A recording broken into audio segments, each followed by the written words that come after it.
You are listening to The Art of Sales. Everyone sells every day, and this is your source for conversational, real-world sales and prospecting methods that you are comfortable using and that get results.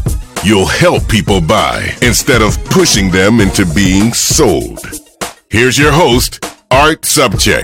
Have you ever scrolled through your account or prospect records, planning your day, and then maybe you intentionally bypassed one particular name? And did you continue doing that same thing with that same name for days, weeks, maybe months, maybe even longer? Well, if so, you're not alone. Many of us can trace this reluctance to fear. Fear that we'll get blown off the phone. Fear will sound like a blubbering fool to this prospect that we view as intimidating. Fear that we won't know the answers to their questions, or fear of anything for that matter. And if we do gather up just enough courage to place the call when we're in this state of mind, isn't it interesting how our fears then become our reality? A fascinating psychological phenomenon is that the more we dwell on what we fear, the more difficult it is to forget it and the longer it stays in our mind, embedding its visual manifestation, ultimately turning that into negative behavior. As a golfer, I can tell you that quite often happens to golfers who aren't very confident, and they'll get up to a hole where they have to hit it over water, so they get out an old golf ball just in case. And guess what happens next? That's right, splash.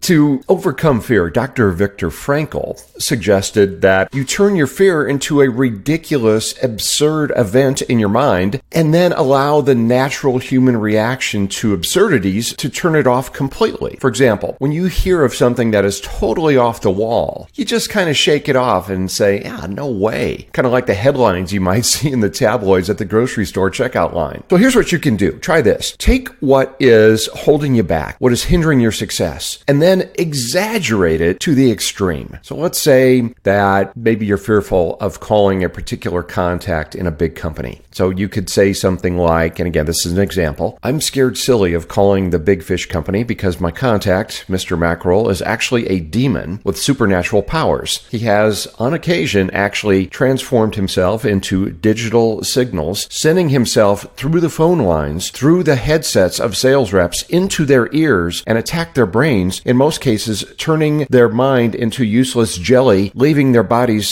slumped at their desk. In some cases, their managers couldn't tell anything was wrong for hours before they were discovered. Absurdities are so ridiculous. The human mind immediately rejects them. And once we can ridicule our fears, these problems lose their power. Harvard psychologist Gordon Elpert wrote that any person who can figure out a way to laugh at his problems is well on his way to solving them. So, what is hindering your ability to excel? Do what we just did here. Create an absurdity. Write it down. Create that absurdity through which you'll view it, and then you'll find it truly was ridiculous to begin with. All right. Hey, you know what time it is? Your attitude will be iron. Every way you'll never feel what they say. It's the art of the sales. Quote of the day. That's right, the quote of the day, and it deals with fear, and it's from Seneca, the Roman philosopher. So I guess back in the day, some of them went by single names as well, kind of like, Prince and Madonna. Anyway, Seneca's quote was, "We suffer more in imagination than in reality." We suffer more in imagination than in reality. So true. All right, say, if you're listening to this when it's first released, this is the time of the year when many companies are planning their next national sales meeting. And I would love to help make that meeting a memorable event and one that provides attendees with actionable sales and prospecting skills and messaging that they'll use right away after leaving the meeting to get more appointments and sales. So let's talk about your meeting, or if you're not the one who plans it, please forward this to the person who is. So let's hop on a call and ideally talk about what you'd like to see in a keynote session or a workshop or on prospecting or any part of the sales process. So go to this page, my name, artsobcheck.training,